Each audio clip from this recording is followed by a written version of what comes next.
Yes, yes, yes, yes.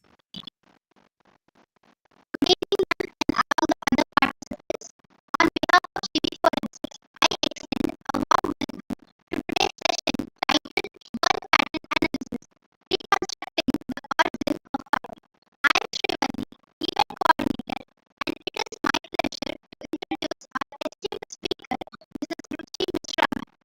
Ma'am is an assistant professor in the Department of Forensic Science at Usha University. Her expertise encompasses fingerprints analysis, handwriting examination, question document investigation, crime scene reconstruction, and DNA fingerprinting. We are honored to have her share her valuable insights with us. Now, without further ado, I now share the floor to Ma'am. The floor is now yours, ma'am. First of all, good evening to all. Thank you to Shivi Forensic for inviting me, and I welcome you all to this webinar session. So, before starting the session, I would like to know which medium you all will be comfortable for the whole webinar, like in Hindi, in English, or in English. Any language in which, any three language in which you are comfortable, please let me know. Both, ma'am. Okay, and other English both. Okay, done. Uh, in English. Please tell me how many of you are okay. I guess majority of you are from English. Okay. I'll start the session. Whenever you all are facing any issue during the delivery of the content in any medium, I can switch. Okay, but the basic medium will be English. Okay. So just give me a second. I'll be sharing my screen. Yes, yes, I'm taking the whole webinar session in English. Okay.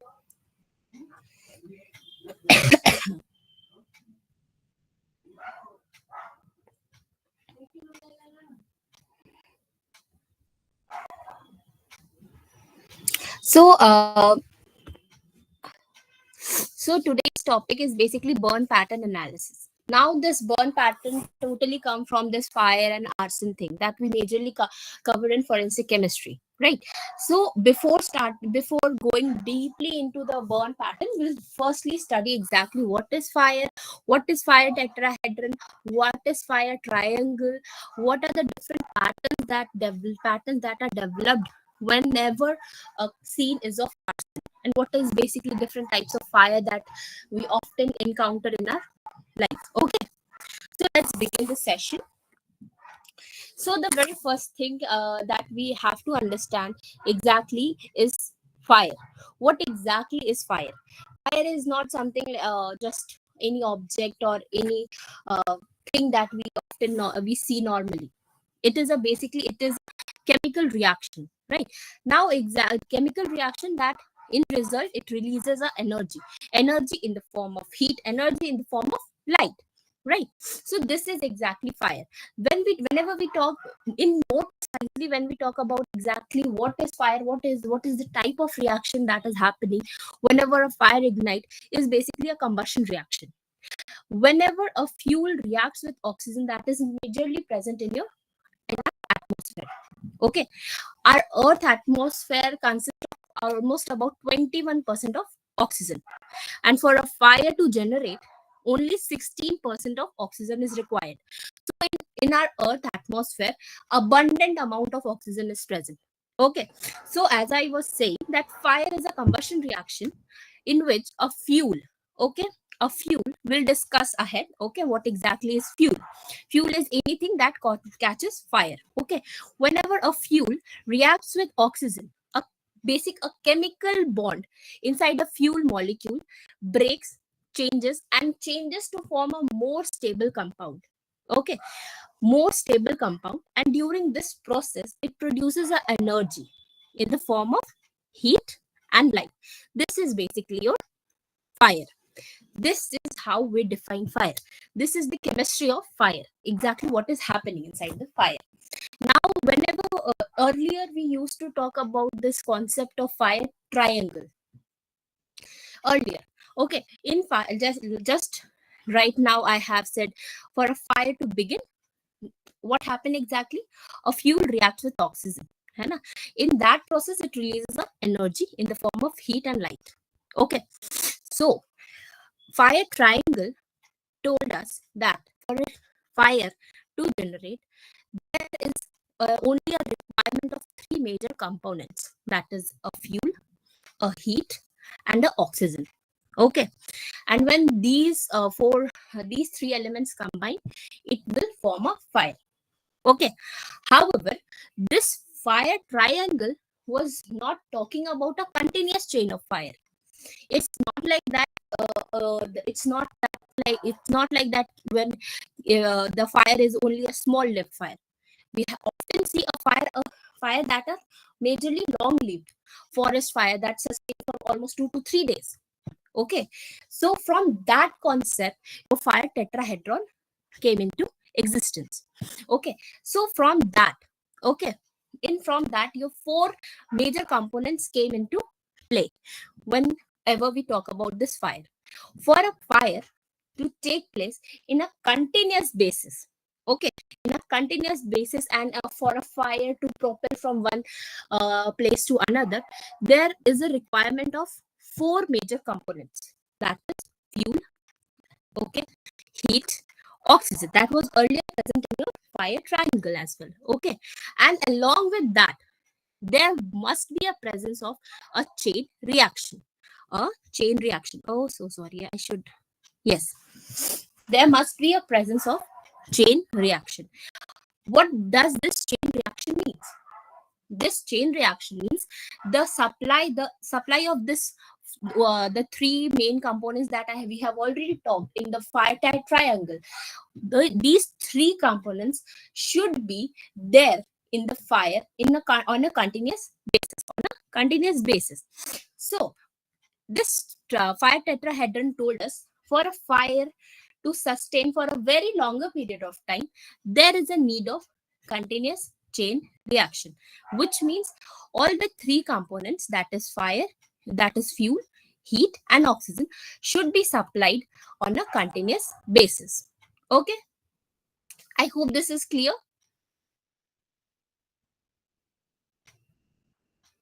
Yes, Guys, ma'am. okay. So as this fire tetrahedron also says, if we remove any of the component from the fire will not able to exist for a very longer period of time. Okay, for a very longer period of time, like we have already seen in our, I guess, four or five, I don't remember exactly the standard, but we have already seen the example or the practical of candle in schools. In school notebook, with there was a practical that our teacher used to say, he go to your home and just light a candle, and after lighting the candle, cover the candle with the glass, and you will see the fire extinguisher. We have seen that. Why this was extinguishing? Because of the lack of oxygen. Okay, so this fire tetrahedron is basically means, if we remove any of the component from the fire will not able to sustain. Okay, so this complete slides tell you all about that thing that I have already mentioned. Okay, so okay, so for a fire, okay, for a fire to propel from one place to another, okay, for transferring a fire from one place to another, there are three basic means of transfer. Okay, mainly this fire spread by three major means. Okay, that is convection, conduction, and radiation. Okay, I hope you all know what exactly these terms mean. If please be a little interactive. What exactly this conduction means? What is conduction? Transfer of heat from one substance to another. Sorry, please repeat again. Okay, so this conduction basically means the heat is basically transferred via solid, either via your metal or wiring. Okay, so this is conduction. But transfer of heat by any means of solid substance. Okay, by any solid substance. And then comes your convection. This convection means as the gases rises, whenever a fire is there in the play, this hot gases exactly causes the fire to propel. Okay, to get transferred from one place to another. Then is the radiation. This radiation is basically waves, electromagnetic waves. So this, because of this wave, the very distant objects will also catches fire. Okay, so whenever a fire propel from one place to another, there is a majorly three means of transfer. Okay, that is conduction, convection, and radiation. Okay, I hope these three terminologies are clear with you all. Yes. Thank you. Okay, so there as we have already talked about the substances that we need, components that we need for a fire. Okay, so the very first thing was a fuel. Okay, the fuel can be any solid, any liquid, or gases. Okay, this fuel can be any solid, any liquid, or gases that might cause fire, that might ignite fire. Okay, that might ignite fire. Now this basically this solid and liquid, they do not burn directly. They first convert into the vapor, and these vapor will actually cause fire.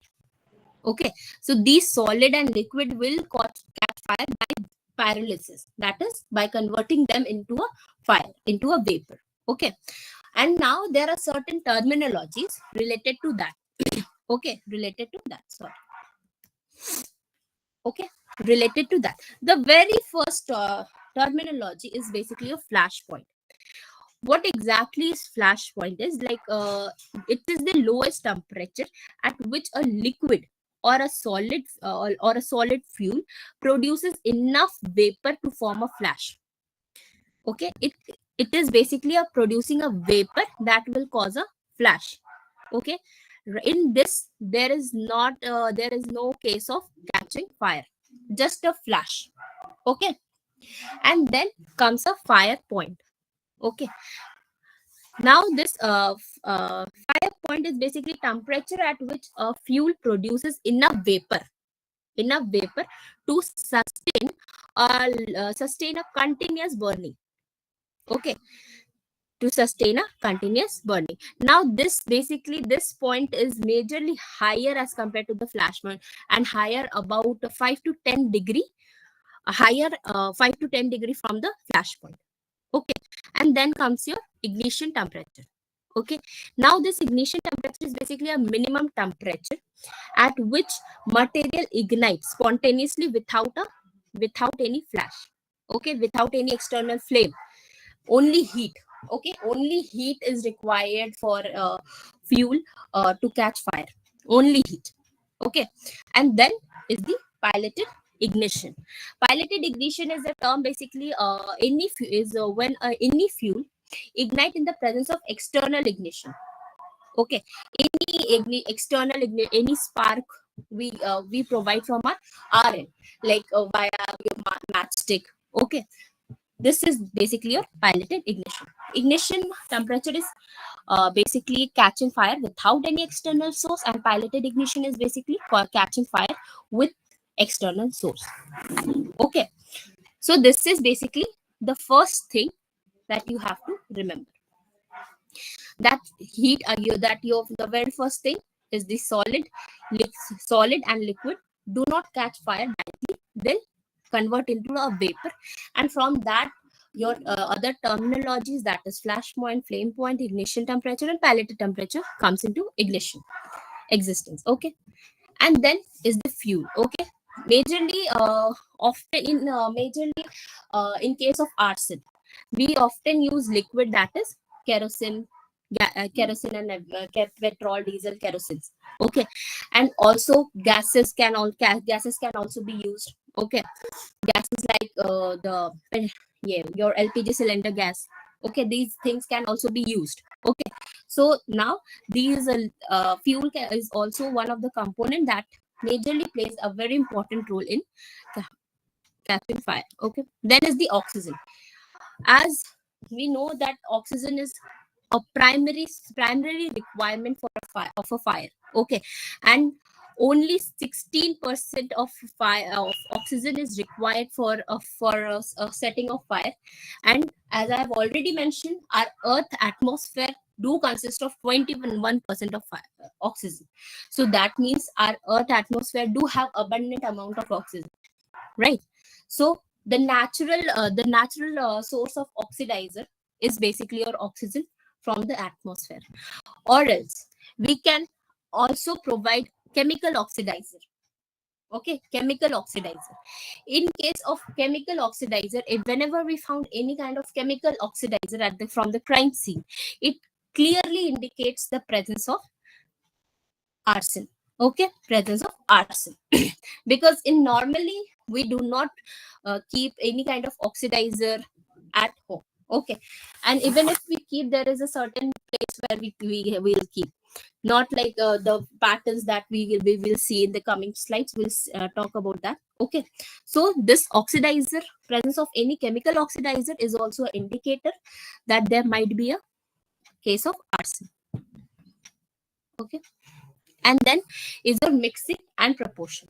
Basically there should be a proper correct proportion of both fuel and oxygen. Okay, these basically there are majorly two terminologies, that is lowest concentration limit, and lower explosive limit, and your upper explosive limit.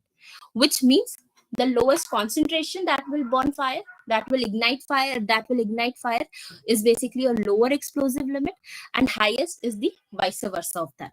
Okay, so basically you need a proper mixing and proportion of the things. Okay, and then is the ignition continuity that we have already talked about, like for how this ignition continues. Okay, and this ignition continues via your conduction, convection, and radiation. Okay, this is convection that we have already talked about, radiation via your waves. Okay, so now comes the three different phases of fire. Okay, whenever a fire ignite, this fire will grow in a certain pattern, will develop in a certain pattern. The very first stage will be a growth stage. That means the fire will not be in a way, will not be very, the fire temperature will not be very high. Okay, it will start developing, it will just release certain amount of certain gases. Okay, and slowly and steadily it will convert into a fully developed stage. Okay, in the fully developed stage, the maximum, the the temperature will be very high, very high. And this will contain all the flames and convection, and flames and all. Okay, in this particular phase. And then once this phase have completely burned, completely consumed all the fuels, the fire will slowly starts to settle down, right? That particular stage is known as smoldering phase. Okay, so in the very first stage, okay, that is incipient stage, or the initial stage, that is the growth stage, the very first phase. Okay, the very first stage where the fire basically produce certain gases like water vapor, carbon dioxide, that too carbon dioxide. And at this phase only, the fire starts start to generate certain temperature. Okay, certain temperature. And after that, the temperature start to increase slowly and slowly. The once the temperature is at its highest stage, that is basically known as free burning stage, or the fully developed stage. That is the second stage of fire. Okay, in this particular stage, the basically all the material, all the fuel, all the heats will gear up and will completely burn and completely burn the surrounding. Okay, will completely consume all the fuels, all the heat, all the oxygen that is present in that particular room. Okay, and then comes your smoldering phase. Okay, in this, basically the third stage and the last stage where the fire starts to settle down. Okay, starts to reduce its glow. Okay, starts to reduce its glow, and again it will start to generate. Once the fire settles down, we often see there is a there is a generation of smokes. Okay, it will start to generate smoke. Okay, now this smoke will be of different color. That totally depend on the type of fuel that we have used. Okay, that the type of fuel that we have used. Okay, so this is how exactly your fire develop. Okay, so till now, do you have any problem, any doubt? No, ma'am. Okay, so there are classes of fire. Okay, certain classes of fire in general, like class A, class B, class C, class D, class K. ठीक है, that totally, these classes are totally depend on the type of fuel that we are that have been used for the fire to ignite. Okay, for a fire to ignite, and depending on that, there are different type of extinguisher as well.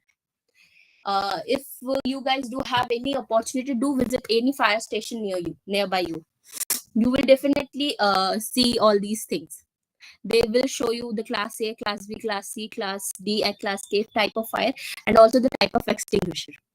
Okay, they will show you. So the very first class A is basically a free burning substance. Okay, any the normal things that we often see that catches fire comes under the class A.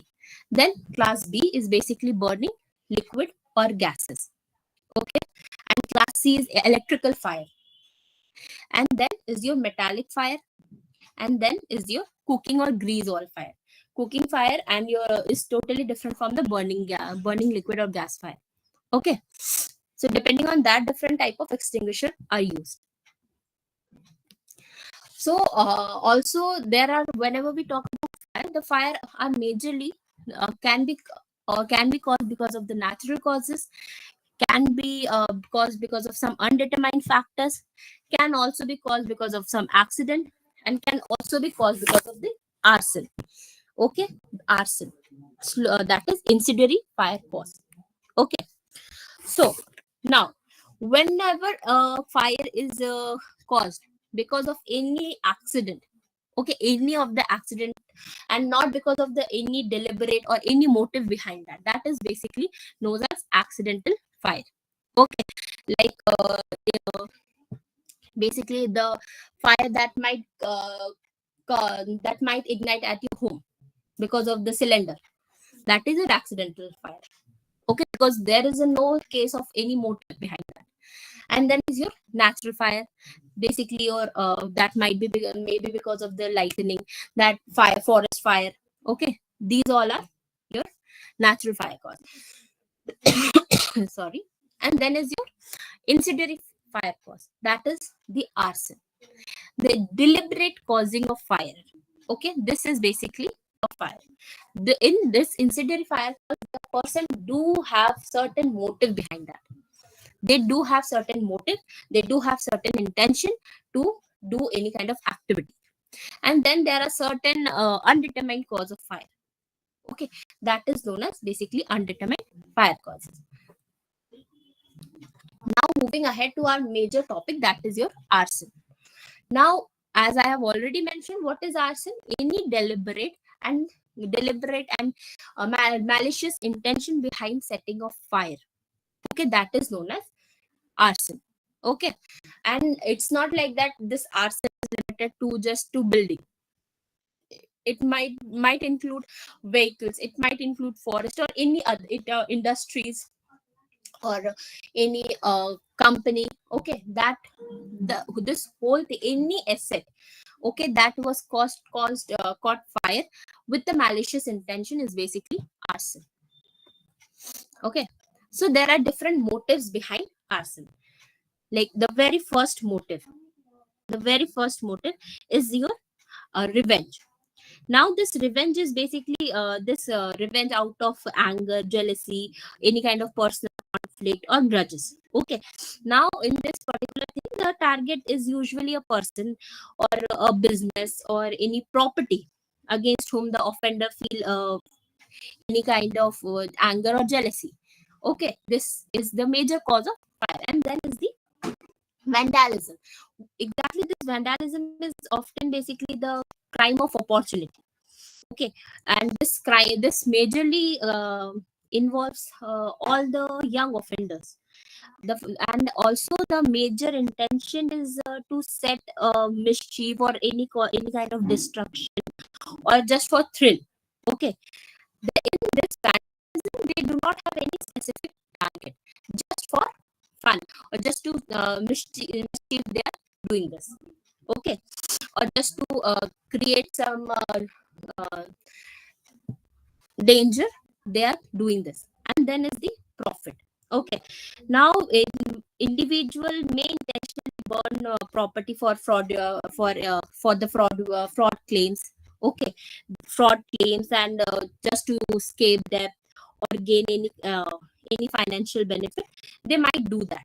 Okay, so this also is one of the motive for fire.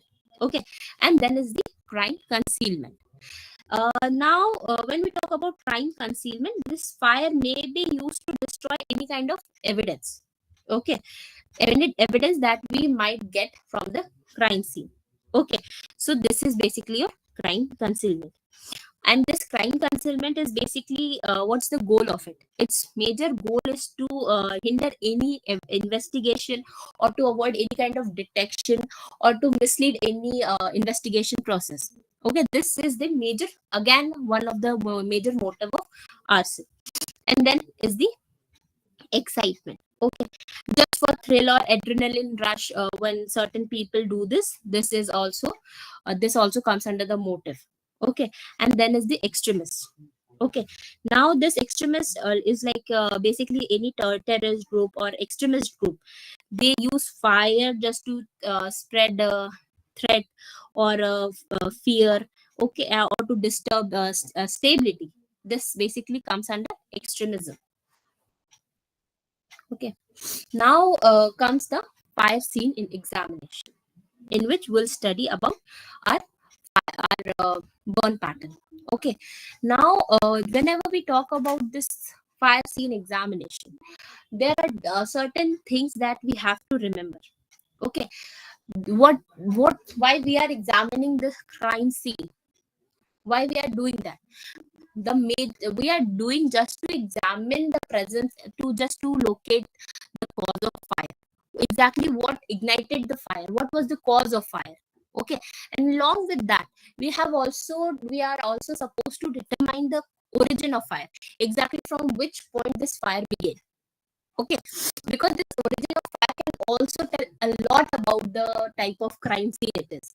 Okay, the type of crime scene it is. And so whenever any investigator will move ahead, the very first thing they'll keep in their mind is to know and is to determine the origin of fire, and is also to determine the cause of fire. And along with that, they'll definitely do the general investigation process. So I would like to know from your side, what will be the first step as an investigator you will do at the crime scene? Securing the scene. Okay, any other answer?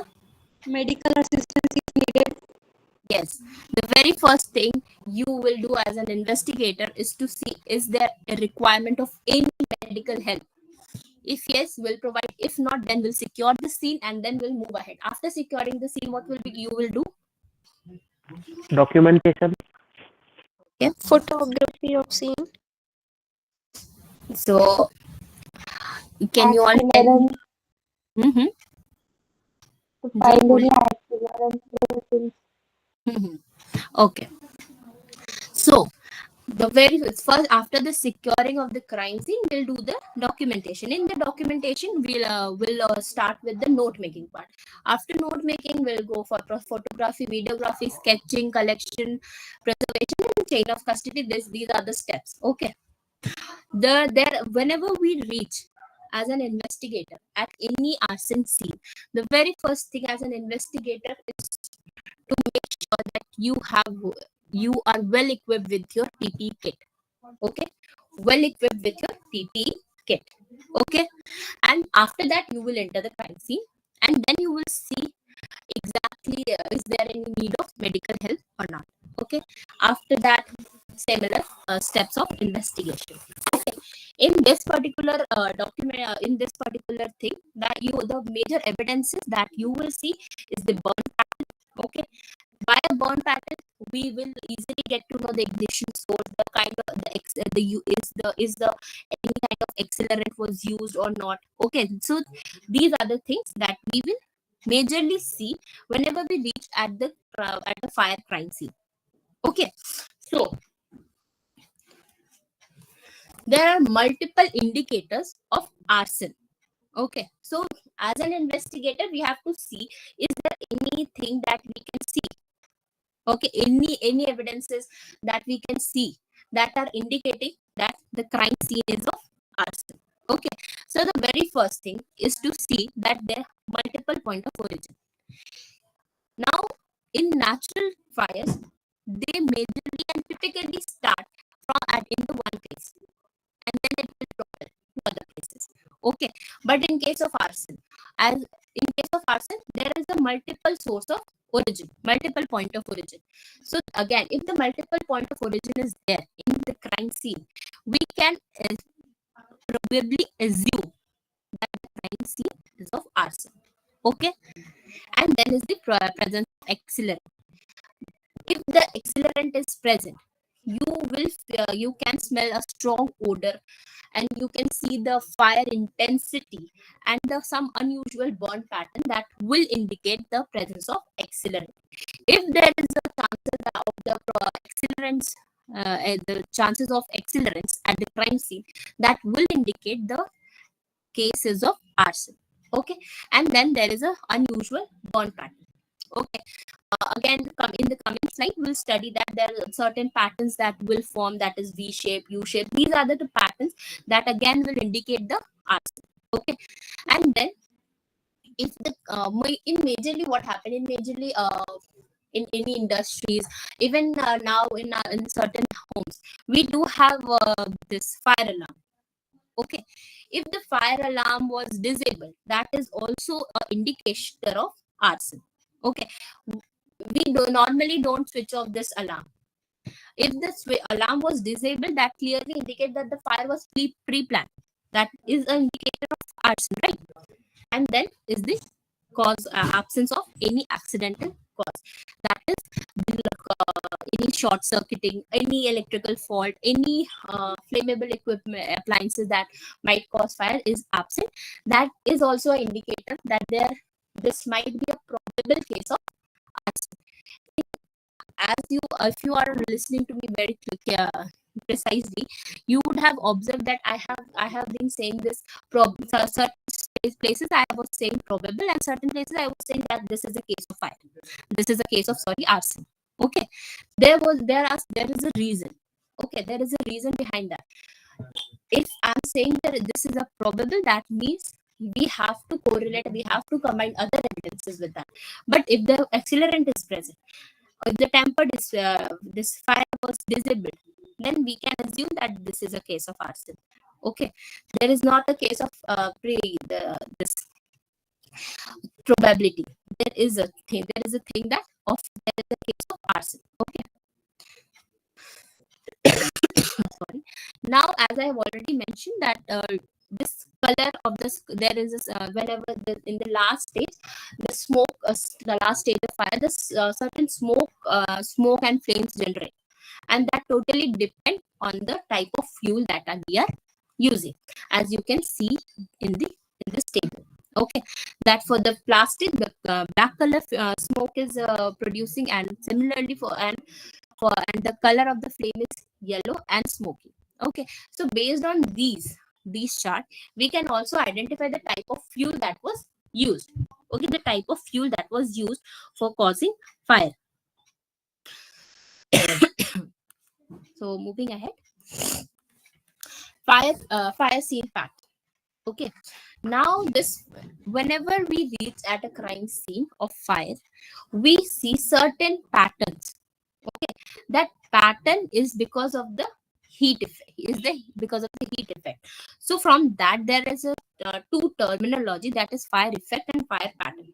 Okay, fire effect is basically any change that is there in the material, in the any change that is there in the material is basically a fire effect, and the pattern is basically any shape or changes formed by the fire effect. Okay, because of the fire effect, the pattern is produced, that is known as fire pattern. So moving to the fire clues. Okay, from that we'll exactly identify the point of origin. Okay, there are certain burn patterns and damages that we'll see, that will indicate the point of origin. Okay, and that clearly means that we are locating exactly from where the fire began. Okay, this is your fire fire point, this is your point of origin. Okay, so the very first thing in point of origin is to determine and is to understand the char pattern. Okay, this char pattern is nothing but carbon residue that originate because of the partial combustion. Okay, if there is there is a chances of charring. Okay, this charring reflects the intensity, the duration, the direction of heat.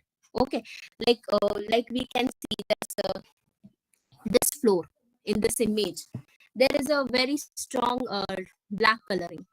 Okay, this black color, deep color. Okay, now this deep color is deep charring typically indicate that the more heat exposure was there, and that too the fire was long lived, not a short lived fire. Okay, and there is also a point that you have to remember, that whenever there are certain colors, okay, that certain color that we can see in this chart pattern, that is black, which indicates incomplete burning. Okay, and with if the burning is incomplete, that will leave a major amount of carbon. And then there is a gray color chart, that means the fire was longer burning, and also the temperature was very high. Okay, and then there is a shiny glossy surface, that means the surface was extremely, the heat was extremely high. Okay, so depending on the type of the color that char produces, we can also identify, we can also determine that intensity, the temperature and the intensity of char. Okay, the thickest char is basically indicates the origin to be the very closer. Okay, the thickest char will indicate that the origin is closer to it. Okay, now this char can also be either light, moderate, or heavy, right? In when we talk about this light char, okay, this light char is majorly developed on the surfaces, and they are majorly of smooth texture. Okay, the smooth texture. And then is the moderate char. This moderate char basically forms any few cracks on the surfaces. Okay, this is basically a moderate char. And then there is a heavy char. This heavy char actually causes the breaking. Okay, sorry, just a second, just give me a second.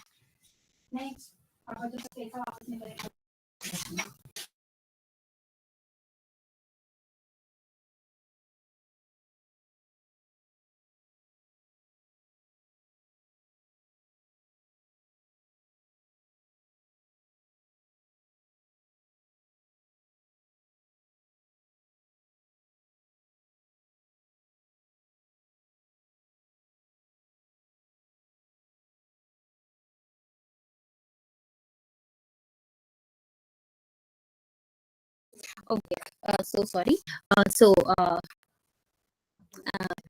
We were at the chart pattern, right? So The presence of char pattern will actually help the investigator to determine if there was any use of accelerant along with the what path that particular accelerant followed. Okay, so this is basically a char pattern. Now this char pattern are typically do contain different other patterns. The very first thing is the V pattern. Okay, so this V pattern is one of the most reliable pattern. Okay, that is formed due to the upliftment of the heat, and there's the heat as the heat uplift, it will spread. Okay, spread out, and because of the spread out, it will form a V-shaped structure on the vertical surface. On the vertical surface. Now this basically this basic V will typically tell the point of origin, the fast lived, small lived, again these things. So the apex of the V, apex, this apex of the V will tell the origin of fire. Take a point of origin, and then comes the narrow V. Narrow. This narrow V indicate that the fire was uh, very fast. Okay, and because the fire was very fast, this also indicate that there is a possible use of accelerant. Okay, and then comes your wide V. This wide V is basically a small fire. Take a slow fire. This slow fire again indicate that the fire might be because of some natural cause. Okay, and then there is a U pattern. Okay, this U pattern is majorly seen on the vertical surface, which is majorly because of the sustained heat at one point. Okay, and this also indicates the majorly the pool of origin. Then there is a inverted cone pattern. That is inverted V, as you can see this in the image. Okay, this, as we can see that this is wider at the bottom and narrower at the top. Okay, now exactly what happens is this occurs when this actually fire start near the floor. Okay, near the floor, and also this also indicates that the fire was shortly. Okay, shortly. Along with that, it was intense. Okay, and as we can see that the fire was intense, this often this pattern often indicate that there might be a presence of accelerant. Okay, and then comes your heat shadowing. Now this heat shadow, when we talk about the heat shadow, we also think, and we can assume that assume of a place. Okay, of a place that was a block that has actually blocked the fire to travel, and the place at which any object that has blocked the fire, that pattern will be developed. That pattern will be developed. Okay, that is, you can see in this image. Okay, this particular area. Okay, this particular area is clear. There is no carbon shoot present in this particular area. This is indicating that there was certain object that has caused the obstruction, that has hindered the fire to propel to that place. Okay, why we're talking about this in pattern? This is because if there is a chance, whenever we visit a crime scene, and we see any heat, any shadowing, that clearly indicates that any object has been removed from that particular crime scene.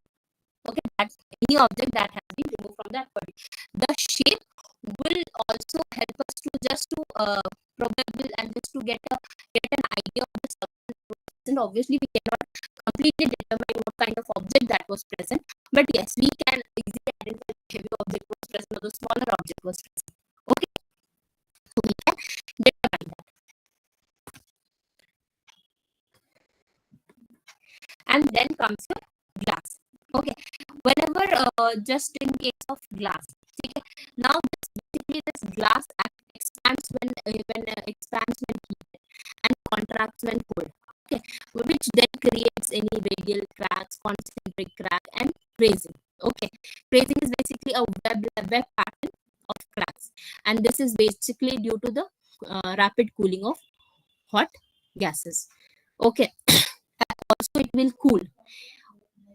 It can also cool. Only extreme intense fire or accelerants, okay, can be can cause the fire to melt. Okay, along with that there might be a shoot deposition. Okay, shoot deposition. So the side on which the shoot has deposit can also help us to identify the point of origin. Okay, point of origin. And then there is a chimney effect.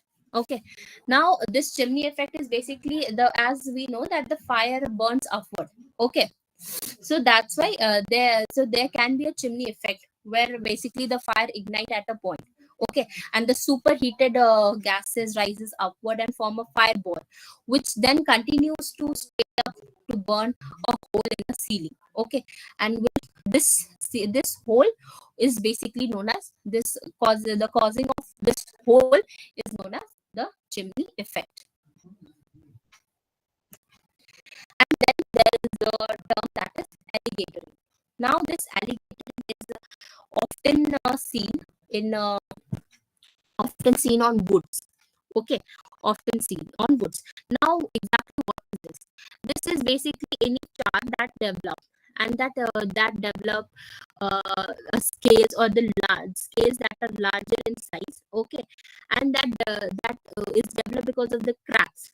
This is basically a crack that has been developed in a large scale like structure, and this also indicates the skin of the alligator. That's why the term has came that is alligatoring. Okay, if we see this alligatoring at the crime scene, that also indicates that the presence of any flammable liquid was there, because this alligatoring develop only when there is a case of intense rapid fire. If the intense rapid fire was there, that is an indication that the fire is rapid. Along with that, if the fire, normally natural fires are not that rapid, they are normal fires are lived, small. Okay, slow. So whenever a fire is intense and rapid, that is an indication of the flammable or any accelerant use. Okay, also this then comes then spelling. This spelling is basically a breaking or chipping of concrete, as we can see in the image.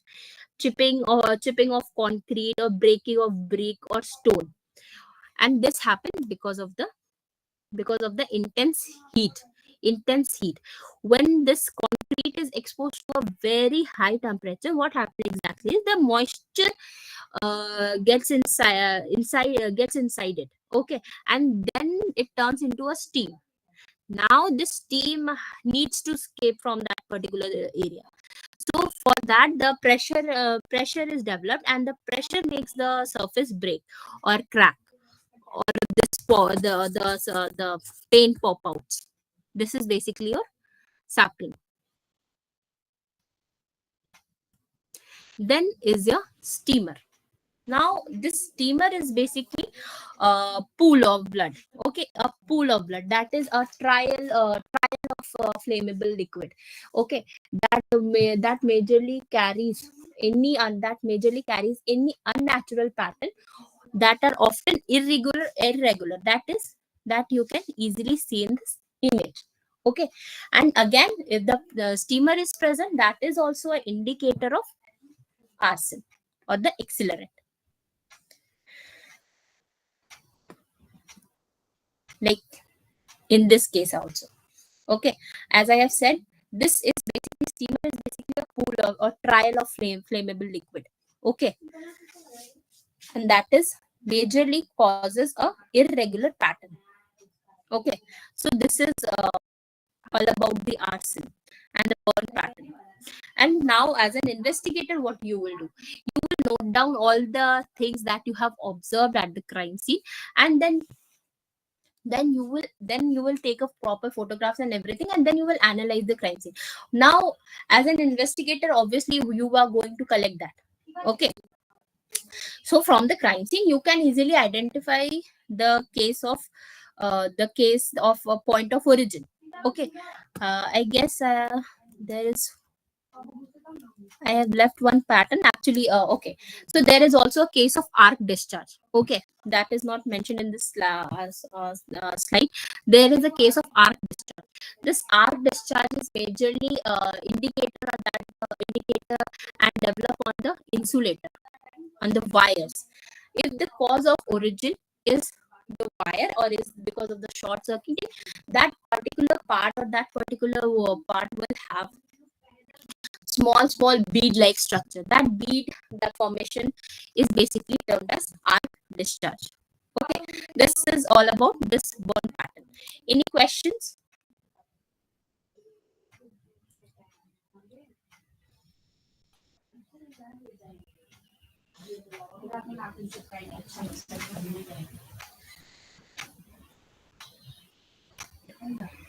Guys, any questions?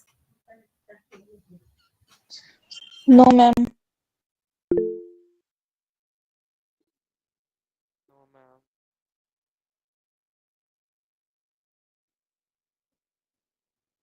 Sure, I can share the.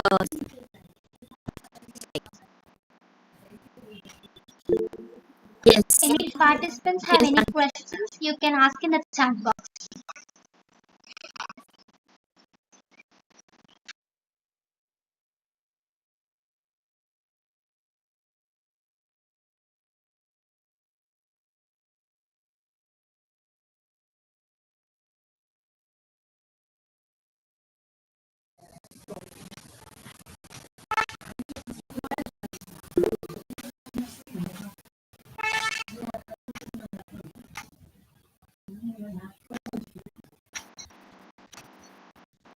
Ma'am, I guess one of the participants have some questions.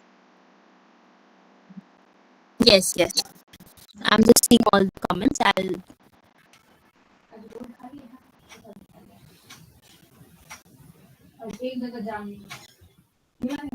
Yes. Cylinder burst में कैसे detect करें?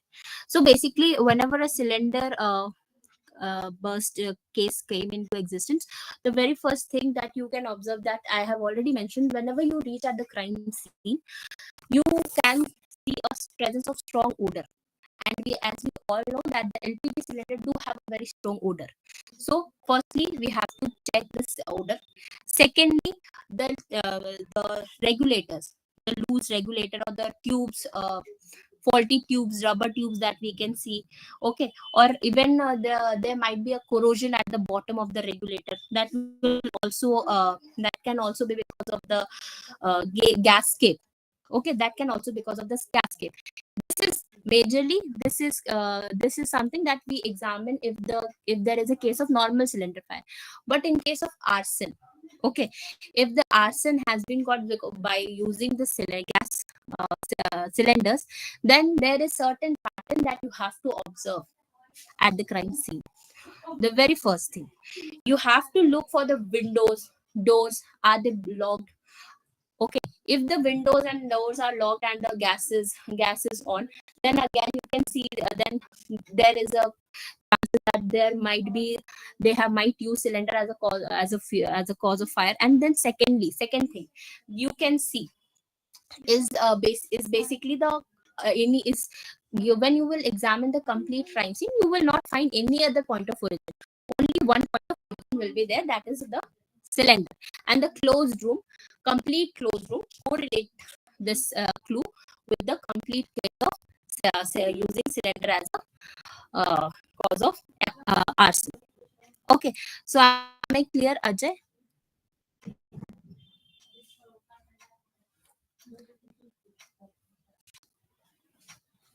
Yes, ma'am. Okay. Can you explain about the reconstruction of the crime scene?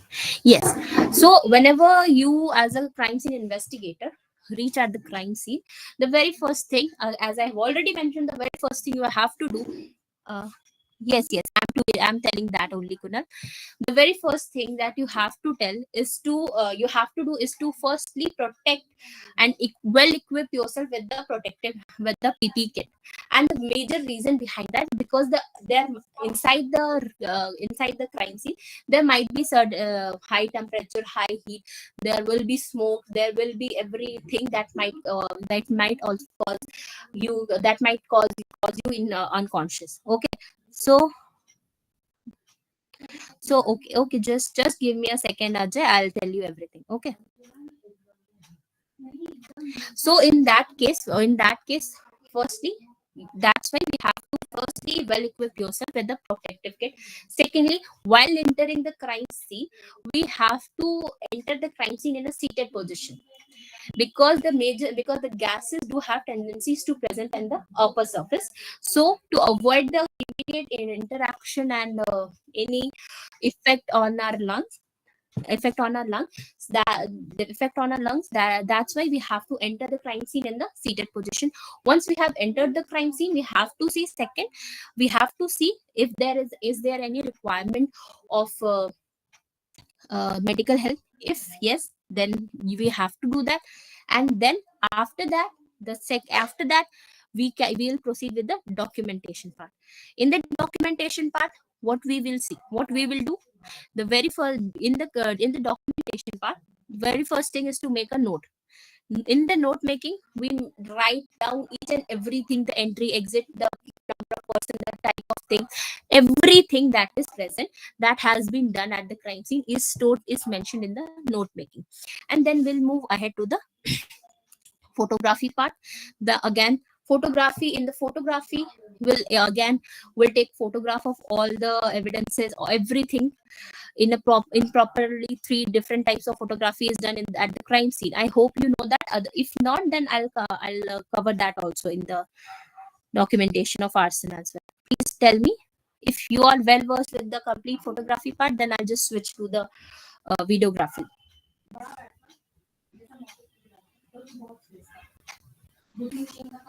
Okay. Okay.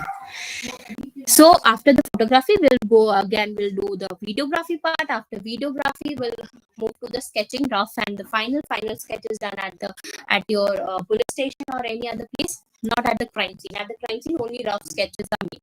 Okay, by using by scaling and everything. Again, after this, that we have in the proper evidence. Okay, then we'll move ahead to the collection part. Now, in the collection part, what we have to collect, we have to collect the accelerant. If any bottle that is present, that might be, that you might sense that there is a case of there might be any liquid or any accelerant that is present inside that, any normal, any fuel that you can see, any liquid you can see, along with that, the soil. Okay, we have to also take the soil or nearby soil, okay, from the crime scene, just for the analysis part. Okay, and then we'll preserve that. Again, similarly, we'll preserve that, and then we'll maintain the proper chain of custody, and then this whole complete crime scene investigation is completed. However, in this, we have to do a proper photography of all the burn pattern or the charring pattern that I have mentioned. So in photography, we'll do that. Okay.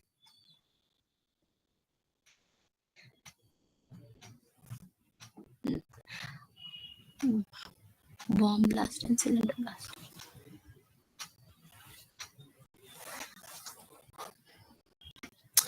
In cylinder blast, like the Ajay, yes. So in bomb blast, you can easily find an oxidizer present.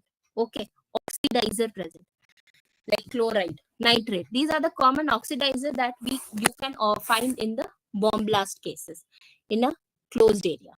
Okay, because for a explosive to ignite, they also need oxidizer, right? And that oxidizer, it will be will be chemical oxidizer. But in cylinder blast, there is a no case of, there is no need of oxidizer, chemical oxidizer, because natural oxygen is already present.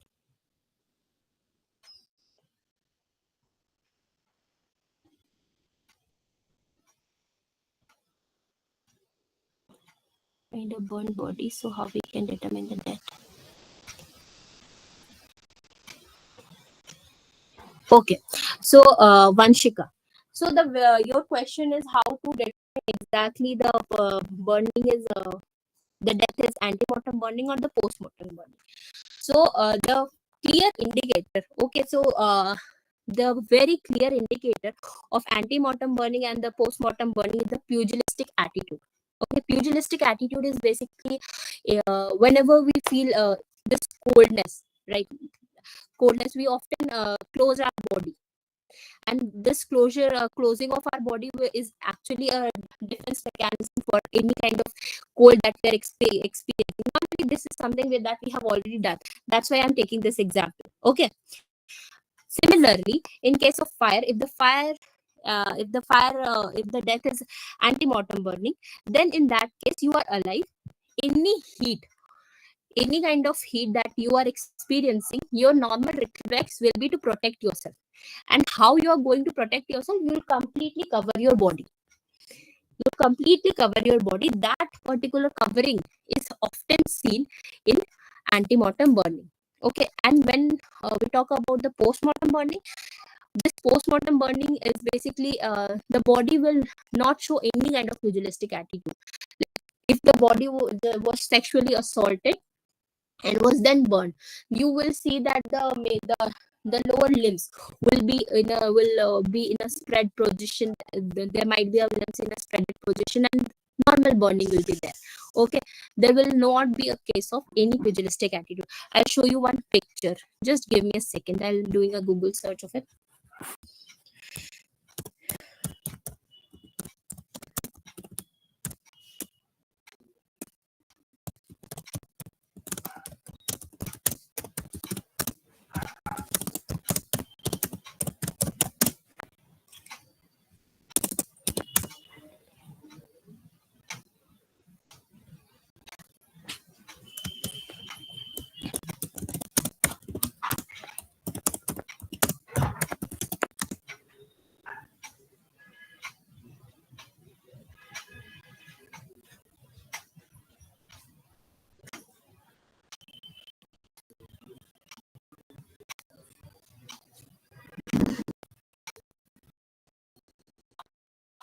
As of now, I'm not getting any email, so but surely share that with the sir, so he'll forward it to you. All okay. Okay. Any other question?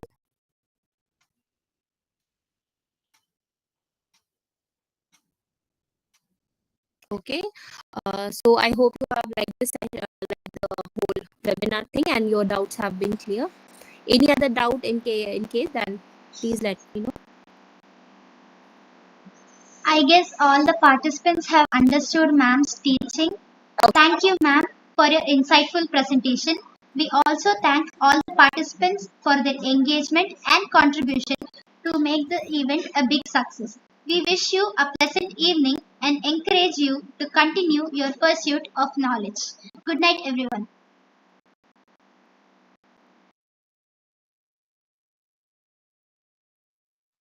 Thank you so much for your patient listening.